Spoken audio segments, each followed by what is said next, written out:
so when I left my job, I had not made $100,000 in total from Taste Buds Kitchen. But I just thought it could work. In the middle of Manhattan, right? Like arguably the best market in the world. So if it can't work here, right? Let's just try this. You put yourself in the room with people who are doing what you aspire to do. You're going to learn from them, and you can help them and they can help you. So I absolutely think that's the case, no matter where you went to school or if you went to school. And I remember talking to my dad, saying like, hey, I think I want to do Taste Buds Kitchen. I want to do this full time. He's like, you want to do what? And I actually had one of my team members to this day, Maddie, said, you need a physical location. I was like, what? This had not even crossed my mind, right? That was like a big commitment, signing a commercial lease. And she's like, this would be so great. And I was like, that would be so great. And all it took was that moment. I like seize on ideas, right? And I can't let them go. My husband will attest to that. But like, if I see the vision, all of a sudden it clicks, I'm going for it. You know, that's how businesses are made. Successful businesses, someone somewhere made a difficult decision, put in the time and effort to figure it out. When you first decide to open a business, it's an emotional roller coaster, right? I tell all of our franchisees this. You go from, this is the best decision of my life. Why did I ever think I couldn't do this? To 30 seconds later, like, I've made a huge mistake.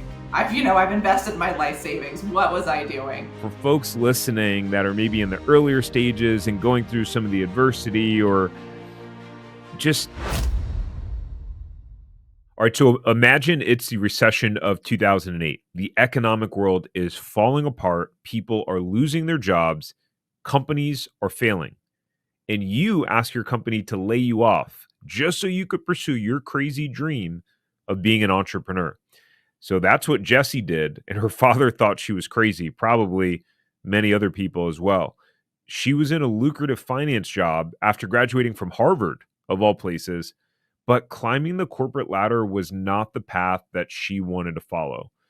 So Jessi not only built a multi-million-dollar business from scratch, she then went on to franchise the Taste Buds Kitchen so other people, just like you, could use her business model to achieve your entrepreneurial dreams. Jessi has had a bunch of ups and downs along the way, but I was really curious how she managed to make that leap to an entrepreneur mentally and strategically, as well as dive into some of the business challenges that she's faced and how she overcame them. As an example, like when her landlord wanted to jack up her rent by 300%.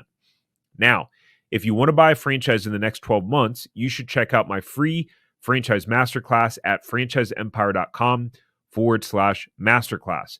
And if you want to work with me or my team on finding or buying a franchise or resale business, then you can go to franchiseempire.com/check territory, and you can schedule a free call to see what's available in your area. The link is also in the description below. With that said, sit back, relax, and enjoy the episode. Welcome to the Franchise Empire Show. They say Rome wasn't built in a day, and building your empire doesn't happen overnight. My name is Tarek Johnson, and owning franchises is what helped me go from employee to employer and start building my empire for my family. So this podcast is for you, the empire builders. For those of you who want to build something that stands the test of time. This is for those of you who are crazy enough to believe that you can make the dream in your head come to life. This podcast is all about bringing you real people who are building real empires so you can get inside their mind and heart and get proven strategies and actionable insights that will catapult you to build, grow, and scale your empire. All right, everyone, welcome to the Franchise Empire Show. I'm here with Jessi with Taste Buds Kitchen. Thanks for coming on. Taste Buds Kitchen. Yes, thank you so much for having me. Happy to be here. Awesome. So I don't know what I thought when I was looking you guys up, but I didn't think you do what you do. So tell us about what do we do? What you do. And by the way, you're the founder of the company as well, which is pretty cool. I am, yes, founder and CEO, and we are 17 years old. So I say my baby can drive. So Taste Buds Kitchen offers culinary entertainment. So what we do is we have a beautiful facility, about 2,000 square feet. And we offer cooking classes, cooking camps, cooking parties for kids and adults. So our primary drivers of sales on the kids side are going to be summer camp, school holiday camp, kids' birthday party. They're coming in, they're making everything from scratch. cooking start to finish, everything from cookies to pasta to cupcakes to sushi to everything in between. And on the adult side, we're doing date night classes. We're BYOB kitchen, which is really great. So come on in, bring a bottle of wine, have fun on a date or with friends or family making sushi, pasta, Thai. And then we do a lot of corporate business. So instead of going out to dinner, lunch, you and your corporate team can come on in and whip up something from scratch. And we even do like a chef's challenge, so you can battle that in the kitchen. So yeah, that's how Taste Buds Kitchen works. We don't sell food. We don't cater food. It's a beautiful kitchen and an event space to run culinary entertainment. Wow, that's pretty cool. That's very interesting. So how does the economic model work? People are just paying like one time for classes, etc. Yeah, we have a great website, a great booking system. So you schedule out your classes. People are signing up in advance. They pay 100% at the time of registration, and they come and they cook with you. So whether they've signed up for unicorn cupcakes for their little child or around the world summer camp, pay, register, and come. For private events, they're booking the kitchen just for themselves. So, the birthday parent's going to call and reserve a party for Johnny's 8th birthday, or your corporate teammate or admin's going to come and book a corporate team building event for Wednesday lunch. So you pay, you come, you have fun cooking, you leave with recipes, you leave with take homes, and a lot of good memories. That's awesome. My wife and I are my wife and I are both entrepreneurs, and we've learned that you have to be very intentional in planning with, a family and being entrepreneurs and with life. You were mentioning you have three kids. So we do every Tuesday night, we do our date night. And it's like, non-negotiable, not that it needs to be negotiated. That's awesome. But so we're always thinking of what are, cool and interesting things we can do besides just sit down at dinner and drink. I have a glass of wine.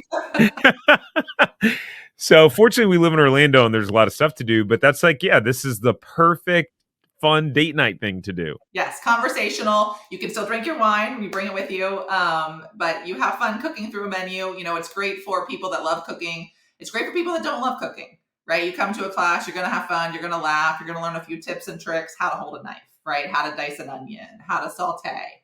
You may go home to make these recipes again, or you might just say, hey, that was really fun. Let's do the Mexican menu next time we come. We have so many menus and options that people do keep coming back and back for a fun activity. So I love that. We could be in your Tuesday night routine. Nice. Yeah. Date nights are important. I do have 3 little kids, almost 6-year-old and 3-year-old boy-girl twins. So Taste Buds was my first child, I say, now 17, and my human children are quite young. Okay. Yeah. So we're pretty much in the same boat then, because we have you have twins, which is wild. We have a 2 and 5-year-old. So. Okay. Yeah. So similar boats, just we have one more of them in the 2-year-old range. When they turn 3, life's getting a little bit easier. Yeah. So you guys started in 2007, right? 2007 in the heart of New York City. I am from Maryland, which is where we live now. I went to Harvard. I majored in economics. I was a Division I swimmer. I love everything about business and finance. Ended up in New York City. I worked on Wall Street. But I love kids. I love family. I love food, specifically baking. Like, I just love being in the kitchen. I was in the kitchen growing up. My great grandmother loved to cook. My grandma loved to cook. My mom, I was always around it.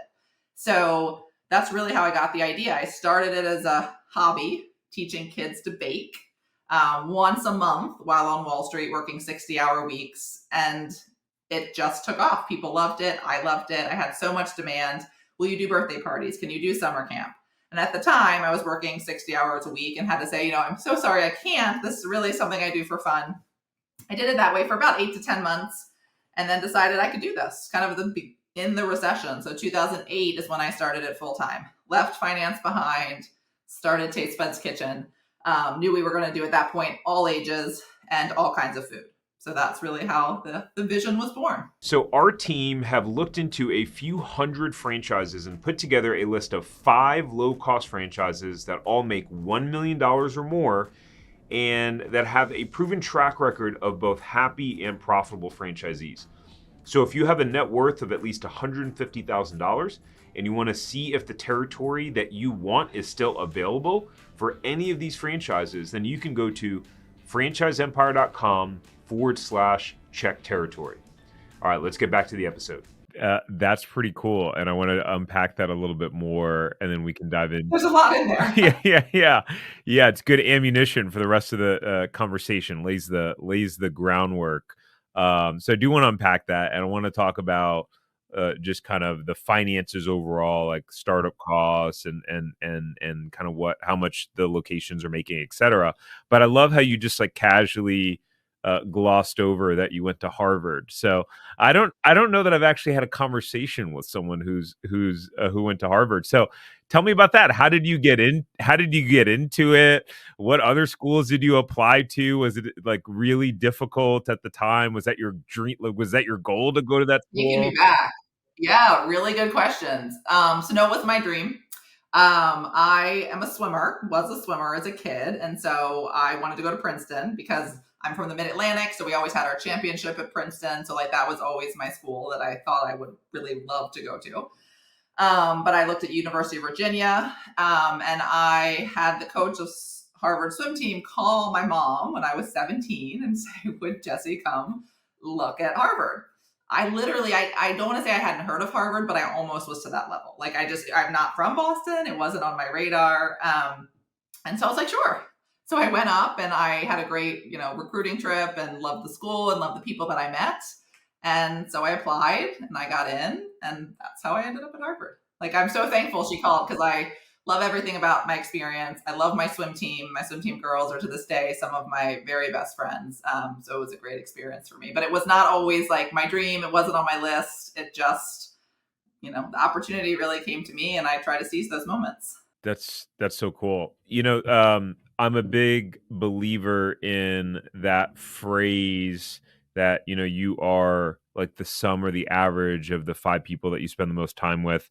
And, Tony Robbins, who, I used to love to listen to over the years, he has a phrase that he says, which is proximity is power, right? Which is being around, people that are more successful than you or further along than you. Basically, they rub off on you. And so what impact did going to a school like Harvard where you're around brilliant minds, people who are, I would imagine, quite disciplined outside of just being really smart, what impact do you think that's had on you over the years? It's a great question. I think a lot of impact. I mean, I have to say, when you're 17, 18, you don't really know the opportunity you're being given. I think you walk through the door, and for me, it ended up being really great. But it was not just what I learned, but the people that I met and those relationships have been fantastic for me throughout the rest of my life. I think back to when I was early on with Taste Buds Kitchen in New York City. We were featured as the best of New York, which for those who know New York City, there's a magazine, New York Mag, and they feature a best of once a year. And if you're in that, you're it, right? Because everyone is reading this all across the city. And we were it in 2010. And we were it because I had a friend. I didn't even know she did this. She freelanced for New York Magazine. And she's like, "I'm throwing your name in the mix." Like, this is amazing, right? And so they picked us and we did it. And it was because she knew Taste Buds, right? So we obviously were a great brand, but it was my friend from college. And so I think that those relationships have really helped as I've gone on, and people are pushers and drivers. And I like to be a pusher and a driver and a go-getter and a scrappy. And I think being around that environment and a lot of my friends going on to do amazing things. And, when we have girls' weekends or whatever, this is the stuff we're talking about, right? What are you doing? How's it going? What are your challenges? My college roommate is very high up and has run kind of HR at big organizations. And every time she comes to visit, we're always talking about that. So I think that's, a fun community that it has given me to be a part of. That answers your question. Yeah, it's amazing. And some people listening may go, "Well, I didn't go to Harvard. I don't know all these, crazy successful and smart people." And, I guess my just to overcome that objection for a second there, I would say, well, I went to community college for 2 semesters, dropped out after that. Both of my sisters went to great schools. One of my sisters went to William and Mary. The other one went to Northwestern. So I was the oddball, who dropped out of college. And not to say that like I've done anything, great, but I know one of the things I've always done is just paid to be in the room or around people. So going to seminars, going to events. I just spent let's call it invested. I just invested $5,000 to go to a one-day event, but with just some super successful business people. And so not that someone has to go out and spend 5 grand, but I think there's opportunity where when you intentionally put yourself around other people who are winning, I think it rubs off, overall. Yeah, absolutely, because there's just as many people. I think it's give, give, get, right? So I'm always trying to give and help people, and I find that my community is that very much the same. And it's not just my Harvard community. I've been out of college 20 plus years at this point, right? But in New York, small business community, where I started in New York City, I was in the business groups, right? I knew all the people that owned like-minded businesses, whether it was the craft studio, right? Or something where there was a young entrepreneur doing something different or a more mature one. And we've always, helped each other over the years. And I'm a believer too. If you put yourself in the room with people who are doing what you aspire to do, you're going to learn from them, and you can help them and they can help you. So I absolutely think that's the case, no matter where you went to school or if you went to school. Interesting. It makes sense that that's kind of your motto, because what I've noticed is that people who are very giving are very curious too. And so you almost flipped the script on me before before we started going live. You started asking me all kinds of questions, and I'm like, hold on, this is gonna turn into I'm being interviewed for the podcast. So, but I love that curious nature, and you can tell it was just your natural being. But so let's talk about some numbers. So for someone, if someone went and opened a Taste Buds Kitchen, what does your startup cost look like? And give us a kind of a breakdown of, I guess, kind of the areas that you're looking for, target markets, and square foot, etc. Yes, absolutely. So the cost to open a Taste Buds Kitchen, total investment, item 7, for those who are familiar with it, is from $382,000 to $531,000. So big range, big investment. Part of that's going to be the franchise fee, but most of that money you are spending to build your location, construction cost, ordering supplies for the kitchen, right? An attorney to review your lease. So we're guiding you through all part of the process, but that is the total of investment that we want you to have. So we're looking for people with 500,000 net worth, 150,000 in liquid capital, and we'll walk you through, the breakdown of what that expense is. But that's kind of the investment range we're looking at. We like 2,000 square feet. We do have an awesome mapping system, which has taken our target client and mapped it across the country. So we know where our people live, people that love Taste Buds Kitchen, who value experience, who value cooking with their kids, cooking with their spouse, family. So we're on a big growth effort to open hopefully 200 locations in the next 4 to 5 years, which has been really exciting. And then once you get open, we have a great item 19. So our average sales last year was 741,000, so almost 750,000. And our average NOI or profitability was 31%. So that's about 229,000. So really successful kitchens across the country. 30%. That's 31. crazy. Yep. So that's great. Interesting. We have, 12 open locations and currently 2 more in site selection. So we will be 14 soon. Yeah, and that's kind of how Taste Buds Kitchen works. A good mix. Adults is about 30 to 40% of sales for these kitchens, with kids being about 60 to 70%. Yeah, and the average kitchen is going to do about, let's say, 12 to 13 events a week. So this could be a hodgepodge of birthday parties and adult classes and corporates and summer camps, obviously school holiday camps being the mix. Yeah, so that's kind of who we are. Yeah, cool. And are you guys in like class A, like real estate locations, like prime shopping centers, or what were So we have a lot of flexibility. We don't have like a class we have to be in, but typically it's going to be in a plaza, right? A shopping plaza. But we have some standalone facilities. We have an old mill building that was rehabbed, and they have a restaurant and a cafe and a Taste Buds Kitchen, and I think even like a ballet school for kids. We're in retail plazas. I used to say we weren't in Starbucks, but we actually have a location in Palo Alto, California, who is in a former Starbucks because they pulled out of Palo Alto. So any space can work, really. We've got a lot of flexibility. You just need parking, right? You need a place for parents to park, drop their kids off, or for all of your adult class clients to park. But in a 2,000 square foot, which is a pretty accessible. That's what, one of our partners in the business started Lightbridge Academy, which was early childhood education. They're a huge facility, right? Where you're building from the ground up and you need a whole lot more parameters for that, we're pretty straightforward. We hope to be open in 8 to 12 months from when you sign your franchise agreement. We've done it in as little as 5. So it's a pretty doable build out. And my husband's my partner in the franchise business. He is an architect at commercial real estate in New York City. I started Taste Buds Kitchen before we met. And then once we met and decided to franchise, he left his job and helps all of our owners work with our real estate partner and our architect and our contractor to get them kind of open and running as quickly and smoothly as possible. So we've got a lot. I think all of our franchisees have a woman, if not owned 100% by a female, they have like husband-wife teams or partnerships. And a lot of these people haven't been through commercial real estate selection, construction, anything before. So we add a lot of value and are very helpful in that part of the process, because that can be the most daunting part for people, right? How do I build this facility? How do I find it? How do I build it? So we help them through that start to finish. And then, of course, we'll coach them on how to run the business. And we've got great business coaches and the whole works. But that initial 6 to 9 months where you're finding the location, signing the lease, and building, we're guiding you through that part of it as well. Hey, so if you want to figure out if you should buy a franchise and learn the fastest and easiest way to figuring out the best franchise to buy and everything you need to know about the process, then you'll want to go get access to our Franchise Buyers Academy. In our Franchise Buyers Academy, you'll get a behind-the-scenes look into specific franchises and exactly how much money they are making.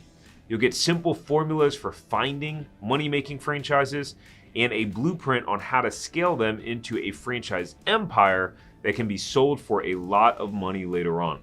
You'll be able to finally answer the question on, should I buy a franchise? Now you can get access at franchiseempire.com/FBA. Now let's get back to the episode.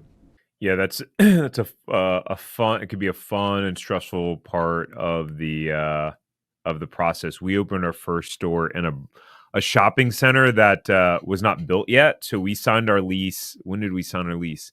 I think it was early 2000. Was it 16? Early 2015. Anyways, it took us 2 years to get open because when we signed the lease, it was a dirt lot.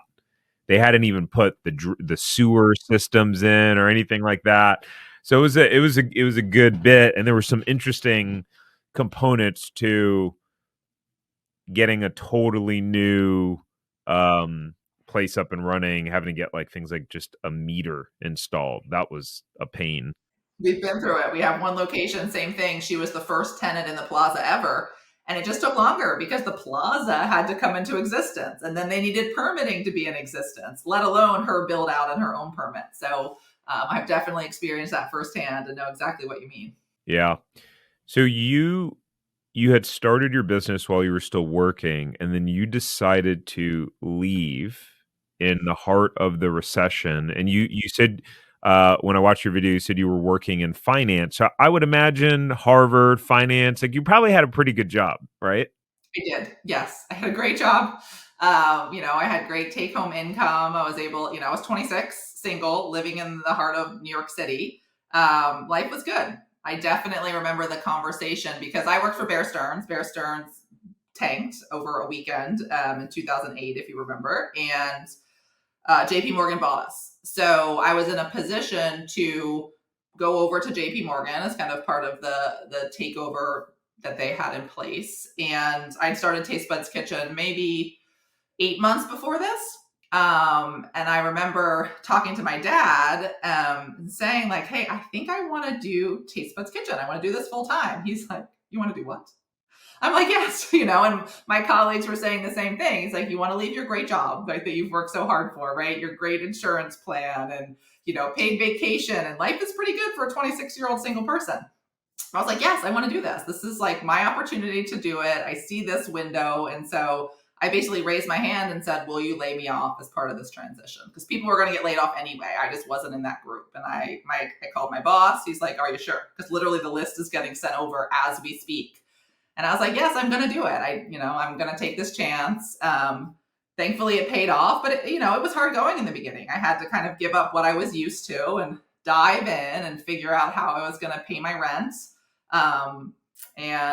Charge forward. And so where was the business at that point when you left? I mean, were you doing hundreds of thousands of dollars in revenue and sales, or like where was it at? Great question. So I think the first year we probably broke 100,000. maybe the first year. And you were still working during that time. Yes, that was so I started in September. So when I count my first year was really the next calendar year, all of 2008. I don't even think I counted in 2007, right? Because I'm doing a couple classes here and there. Like I don't even think I had a business entity at that time, if I remember back that far. But when I decided to do it full time, I was, setting up the LLC, doing all of those things that you needed to do. So at that point, we did not have a facility. We rented restaurants. So in the heart of the recession, a lot of restaurants weren't open for lunch. They were just happy to fill dinner. And so I would literally walk the streets of New York knocking on their windows and saying, hey, can I use your space? So we had a couple restaurants we worked with. I would do birthday parties, classes. We weren't really doing adults at that point because, again, this is when it was my hobby. But we were using restaurants for lunch for our classes and parties. And were they supplying the food? You were buying the food? How did that work? I did everything. So I would give them $100. Most cases, I was like, this is what I can afford. I can pay you $100 to use your facility. They're like, great, here's the key. So I was letting myself in.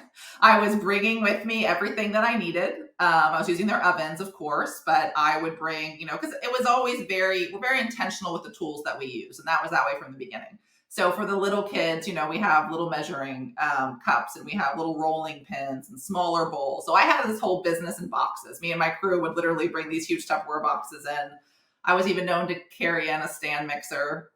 So I would take over, set it all up, clean it all up, and then we were out by the time they had dinner. That's crazy. Crazy, right? I know. I love hearing stories like this where it's like where, how it started versus where we are now. And what a testament to you kind of figure it out as you go along. Fortunate, for franchisees, they get to that's one of the things I really love about franchising is you don't have to figure it out. I mean, assuming you buy into a good franchise system because there's some crappy franchises out there, but like you don't have to figure it all out and go through that process. So okay, so rewind again. So you were about doing 100 grand a year in sales when you made the leap and the jump. No, I was not even there yet. I want to say, and I'm trying to think back, these are numbers from very long from my head. I think I did 38,000 the first partial year. And then, so when I left my job, I had not made 100,000 in total from Taste Buds Kitchen, but I just thought it could work. Thought it could work in the middle of Manhattan, right? Like arguably the best market in the world. So if it can't work here, right? Let's just try this. But it's also, a challenging market. There's very high standards and people expect a lot and they have a lot of options. So it was a great market to open in and figure out the model and how it was going to work. So we signed our lease on our first space in 2010. So it was 2 years, about a year and a half before we signed a lease. And that's when we kept adding restaurants to our repertoire so we could host different kinds of events, different size events. And I actually had one of my team members to this day, Maddie, said, you need a physical location. And I was like, what? This had not even crossed my mind, right? That was like a big commitment, signing a commercial lease. And she's like, this would be so great. And I was like, that would be so great. And all it took was that moment. I seize on ideas, right? And I can't let them go. My husband will attest to that. But if I see the vision, all of a sudden it clicks, I'm going for it. So I started pounding the pavement. Instead of looking for restaurants to rent, I was looking for spaces to rent. So I literally, again, still recession, found our space, and we are still there in New York City, signed the lease in 2010, and we are there now. We have 2 kitchens in one facility. We're 5,000 square feet on the 10th floor of a commercial building on 27th Street, 109 West 27th in the heart of Manhattan. So that has been up and running, and we've taken over when our neighbor left. So now we have 2 kitchens in one. Wow, cool. So who operates the corporate unit? Or how do you operate it? We have a wonderful general manager in place who's been with us for going on almost 9 years. So she helps in the franchise business as well. She's our most seasoned operator because if you can run New York City 2 kitchens in one, we do events as early as 9 a.m. and pre-COVID, we would end at 11. Now we end about 10. So we can do events all day long, every day. And so she's really valuable. She helps with a lot of our grand openings. So she will fly in when we have a new location and help them through the launch process. Wow. So cool. Yeah, so cool. Interesting. And so you guys started in 2007. So when did you start? What year did you start franchising? Yeah, great question. So franchising was another kind of whole stumbled upon it really. So what happened was signed our lease 2010. We're now doing adult events, kids events.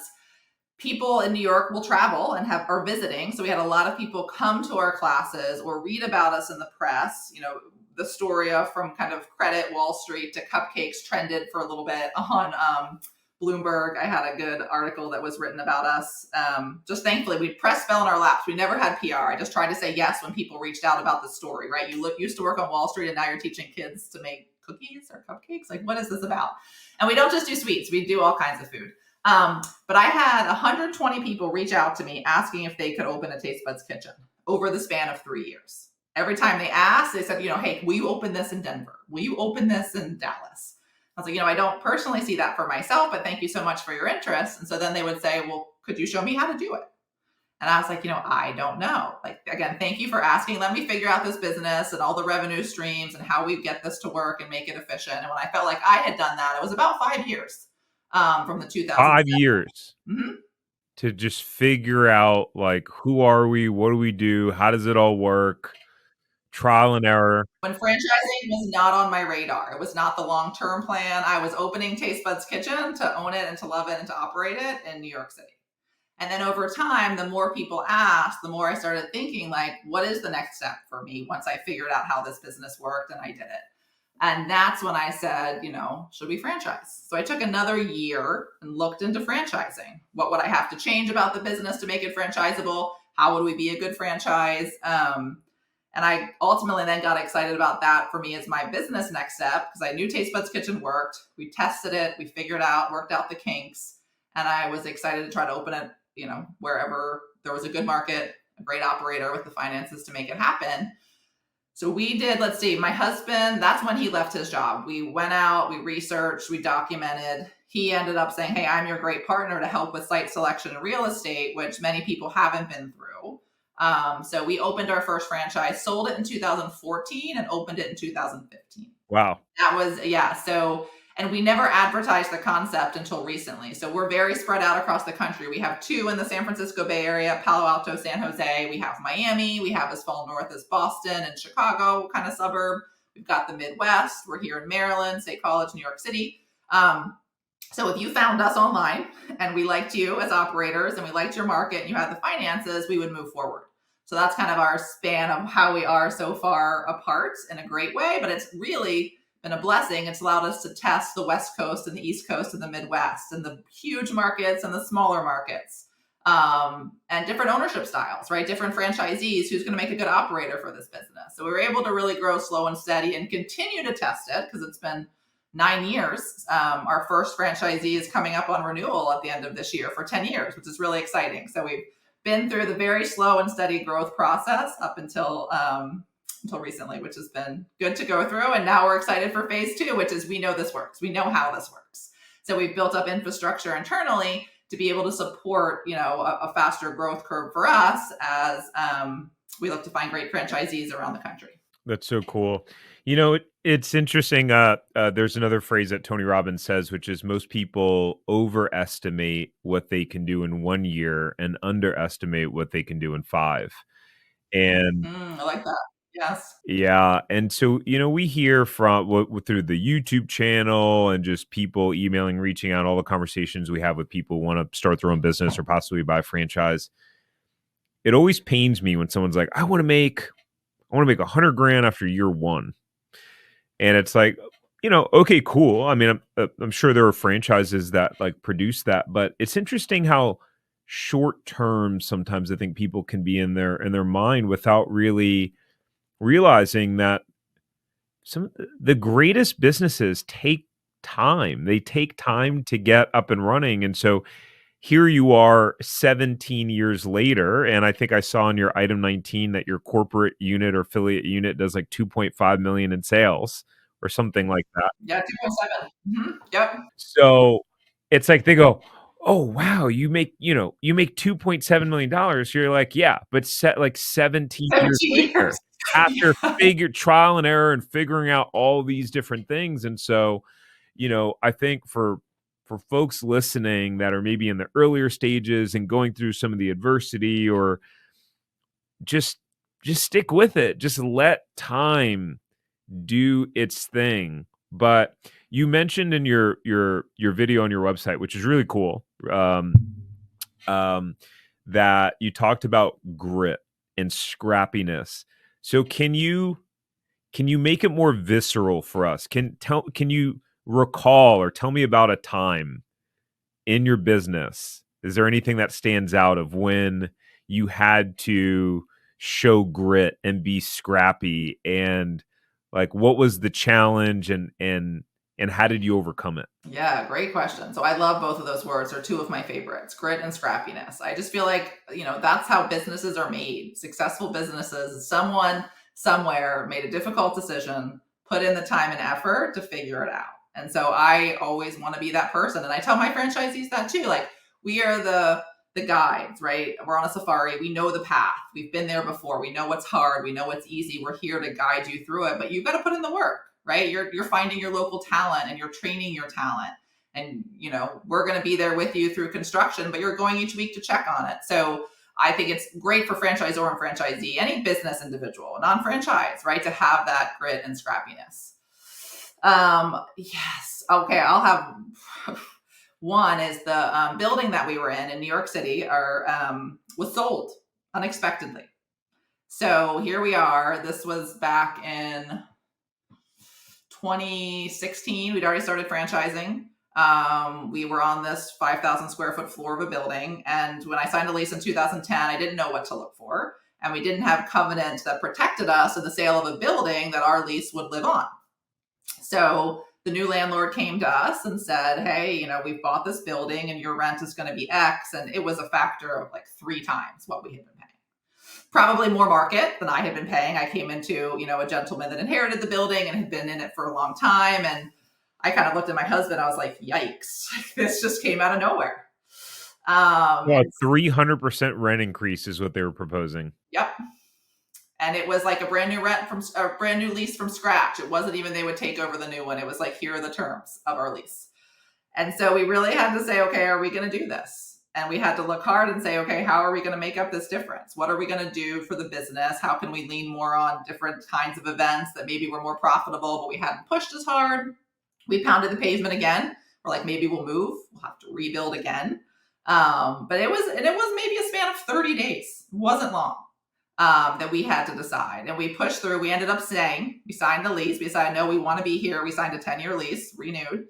And we made it work. We figured it out. But it was not without much heartache and angst and like, do we just stop? Right? And I'm like, no, I'm not someone that throws in the towel. We are going to figure this out.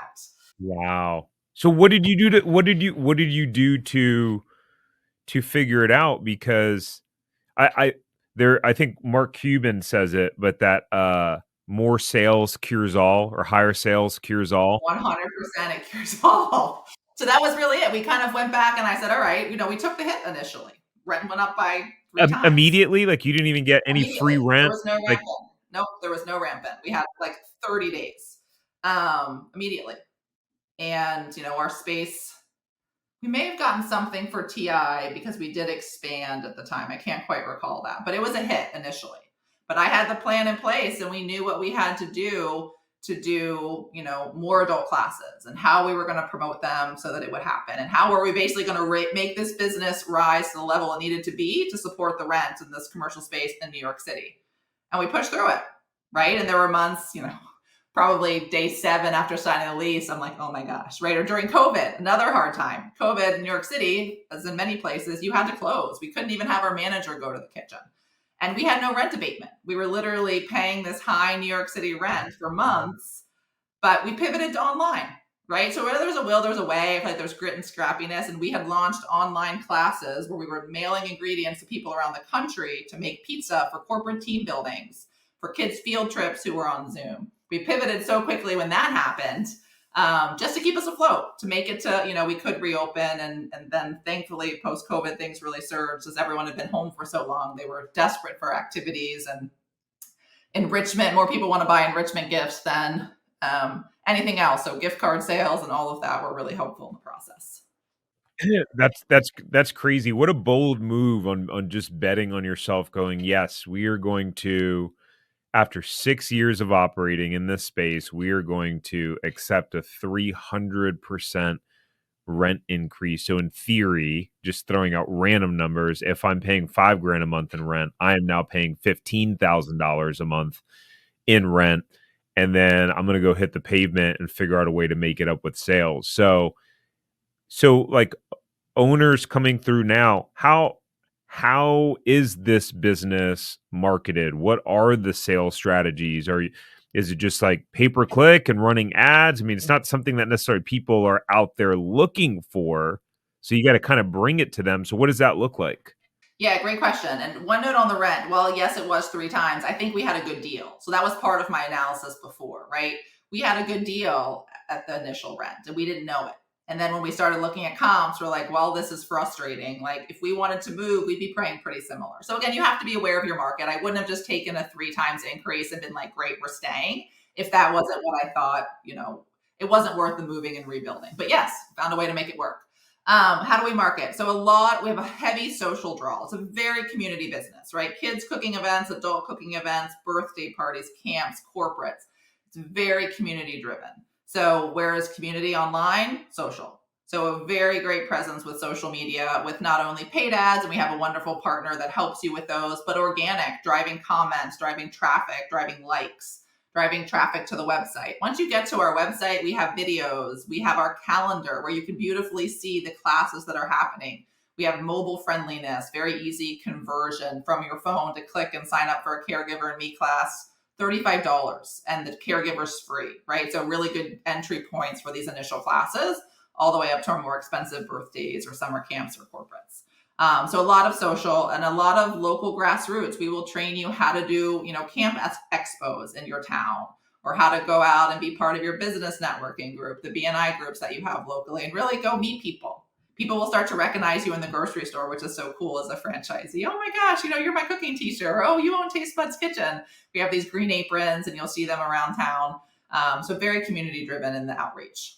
Yeah, that's cool. Now, there's a lot of people that say you should never be in business with family. So, what was that transition like with your husband coming into the business full time, and and you said that you have a lot of couples that work together in the business. What are your pieces of advice for people that are going to be in business with their spouse or other family members? Yeah, absolutely. So my husband still has that rule, and I remind him that we are married and we do own it together. But when he first said that he was my perfect partner in this business, I said like, no, I'm type A, you're lovable, everyone loves you. This is not a good, a marriage, yes, a business partnership, I'm not sure. You spend 24/7 with this person. Whereas if, both couples have a job, you're maybe together 8 hours a day, maybe 10 hours. So I've heard couples who work together should celebrate 3 times the number of anniversaries they've had, right? On their 10th anniversary, it's really like a 30th anniversary because you've been together that much more in time. But anyway, he basically said, hey, these are the skill sets I have. This is who you need to hire. We should go for this. And so we did. We literally, like most things, we think about it, I analyze it 100 different ways, and then I know I just have to decide and move on. I'm a decider. So it's been great for us because it's, gave us the flexibility to move back to Maryland, which is where we live now. We still have our New York City location, and it's not terribly far, but we're able to move closer to family and have a family of our own and things like that. So for us, it was very freeing. But it does all come down to roles and responsibilities. Who is doing what? Right? Any couple, anywhere, any partnership, anywhere, who is doing what? And we're really big on that at Taste Buds Kitchen. So when you partner with us and open your own location, we're guiding you through that, whether it's you and your general manager, you and a spouse. Here are the responsibilities of the business and who's doing what. And I think as long as you have respect and appreciation for what each person is doing, you can then come together, meet about it, speak honestly, but there's not stepping on people's toes or gray area. So I think any partnership, marriage or not, comes down to that. Yeah, that's good advice. Yeah, it's interesting my wife and I operate different businesses, but whenever we are together and it's just us, if it like trying to have a conversation in the house with the kids is like nearly impossible. There's always one person screaming, crying, jumping. Oh, I so feel that. Yes. It's, We're like trying to hand signal over the dining room table of what you actually want to be talking about. it's like nearly impossible to have a conversation. We're trying to teach them like to say excuse me like before interrupting. So, but in our 5-year-old, it'll just be excuse me, excuse me, excuse me, like 7, 8 times until I'm like, okay, you say it once, then you wait for us to. We're still working on that. But we find ourselves, even we did night last night, and we're talking about business. Like I'm talking about my business, her business. Do you guys find that? Do you have a clear, like, this is no business time? We're not talking about anything, or do you find yourselves talking about it in between the gaps? Yeah, oh my gosh, it's such a good question. So I love Taste Buds Kitchen. I love everything about what I do. So I could talk about it 24/7 and it would not feel like a burden or work to me. My husband is different. Like naturally, everyone you marry is not you. So he likes to kind of keep it in a box when we're working, work hard, and when we're not, talk about other things. So it's taken us time. Now we've been partners for 10 years. So on date nights, maybe the first 5 minutes we'll dedicate to like some highs and lows from the day or the week work wise. And then we kind of try to close the door, have a great time, inevitably talk about your kids when that's why you left. But like you find yourself then talking about kids and life, and then if a work thing comes up, we'll either be like, oh, let's talk about that tomorrow, and we quickly do. So that's kind of been the success for my happy marriage, just because we're not the same. And it's totally fine for me too. I think it's getting clear communication, knowing what he wanted in terms of outside work versus what I wanted, and find that happy minute medium where we can talk about it quickly, shut the door, and move on. We also don't always work in the same place, which helps. So I work from home sometimes, so does he. I'll work from the kitchen more often. So those are the days when it's even more typical. We're business partners, but we're not in the same physical space. That then at dinner, you're like, oh, so what did happen for you today? And I don't know all of the answers before he even says them. So a good balance, but I think we're now, again, you were saying this, and when you first decide to open a business, it's an emotional roller coaster, right? I tell all of our franchisees this. You go from, this is the best decision of my life. Why did I ever think I couldn't do this? To 30 seconds later, like, I've made a huge mistake. I've invested my life savings. What was I doing? And that was the same for me, really, the first year. And I remember talking to my dad again, saying, like, I'm going to give myself a year of this. So when I started the business from scratch, right, not a franchise, not a term, I gave myself 1 year. And that gave me the confidence in those low moments to be like, just keep going. You're giving yourself a year, like, just keep going. And in those high moments, to enjoy them. And then at the year mark, it was a hard year. I remember times being like, I just don't know, but I gave myself a year. At the year mark, I did it again. And then your lows get higher, your highs get higher. It starts to level out. And then by the third year, I stopped doing it. I was just loving it. I was hooked. But it is an emotional roller coaster in the beginning, right? Until you get really what it means to work for yourself. And, the paycheck isn't coming every week just because, you're going to your corporate job. So it is definitely an adjustment, but to me, it's well worth it. It's the best thing I've ever done. The flexibility, the lifestyle, the success. I now make more than I did, when I was back there on Wall Street as a 26-year-old, but it does take time. And it's exciting. It's really fun and really rewarding. And the flexibility to take my kids to school or to pick them up or, whatever the things that I want to do from life, I can't just snap my fingers and do them, but I plan it into what I want my life to look like, right? What I want my schedule to be like. And I'll try to hire around it and build a great team so that I'm able to be fully invested in the things that I need to be for that season of life. Yeah, it's such a great point. Now that kind of mental toughness that you've had and that you still have, going through some of those tough times in the beginning, going, what the heck am I doing? Is this really going to work? How did you push through that mentally? Were you just were you leaning on athletics, right? Where you used to be like, I love athletes, just because it takes a certain breed and certain mental toughness to be an athlete. I think athletes tend to do well in business overall, because of that mental toughness. But like, were you reading business books? Were you listening to someone like Tony Robbins? Like, what were you, or were you just positive self-talk, like, you can do this, keep going? What were you doing? Yeah, it's a good question. So I think you touched on it earlier on. Like, I'm definitely curious. I am a seeker of knowledge, right? Wherever that is coming from. I love to learn new things and I love to see how people who've gone before me have done something. Totally not relevant to what I'm doing, but it's just like that skill set, that mindset. How was there a challenge? How did they overcome it? So I'm sure I've ordered every business book that existed. I tend to read a chapter and then move on to the next thing. I can't say I've read them all, but I'm like a purchaser of them. I love podcasts. Before that, I used to go to in-person events in New York City. So I love putting myself, like we said earlier, in that room with people who have gone before you. But I just keep going. I just again, my husband would say she doesn't, right? If she has an idea and she wants to make it happen, I've got a lot of grit and determination to keep pushing through. But it's certainly not all me. I have an amazing team right now. We would not be where we are if it was not for my fantastic team, both at our corporate kitchen and at the franchise business. We've got a great, great, great group of franchisees who are working hard to make this happen each and every day. I'm just a hard worker. I like people who want to work hard. That's really who our best franchisees are, people who are connected to their community, a lot of husband-wife team, but also a decent number of female-owned. They may be married, but their partner is, you can do it, honey, but not necessarily in the kitchen helping them grocery shop or whatever the case is. All over the country, people who want to be a member of their community, want to work hard, and have families. Every single owner, I think, has children. Anywhere from, like, we have franchisees who have had children while being franchisees. We have franchisees with kids in college and beyond.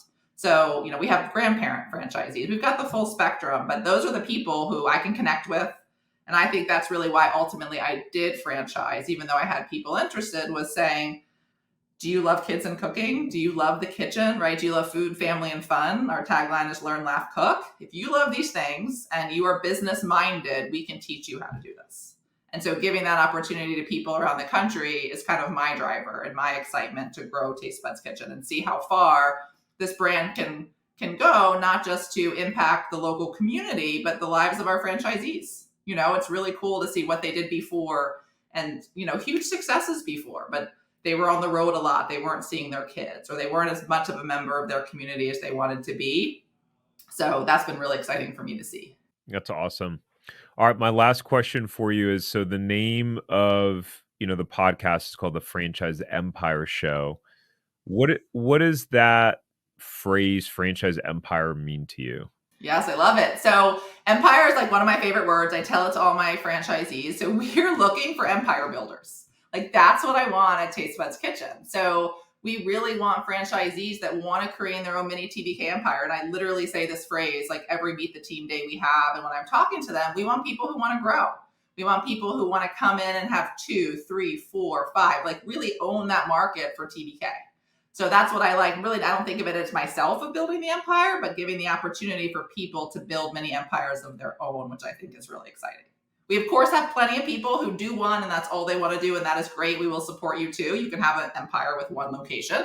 But I think that's what it means for me, is the ability to build something for yourself and for your family that you previously didn't know existed. Yeah. So cool. I love it. Awesome. Well, Jessi, thanks so much for coming on. I love your positivity and your energy and your vibrance. No wonder you built such an awesome business. Well, thank you. It was a pleasure, Tariq. So thank you for having me, and I enjoyed learning more about you. I know I was drilling you before the call, but now I've got a little more insights on your Tuesday night date nights and your little kids. We're in the same boat. So it's all, really good to be here. And thank you for having me, talking more about Taste Buds Kitchen. Absolutely. Hey, before we go, thank you so much for listening to this episode. Please subscribe here on YouTube if you haven't already. And the biggest thank you that you could ever give me is to share this episode with someone who you think will benefit. That means that we can share this message with more people and hopefully positively inspire them like we have you. So thank you. And until next time, go build your empire.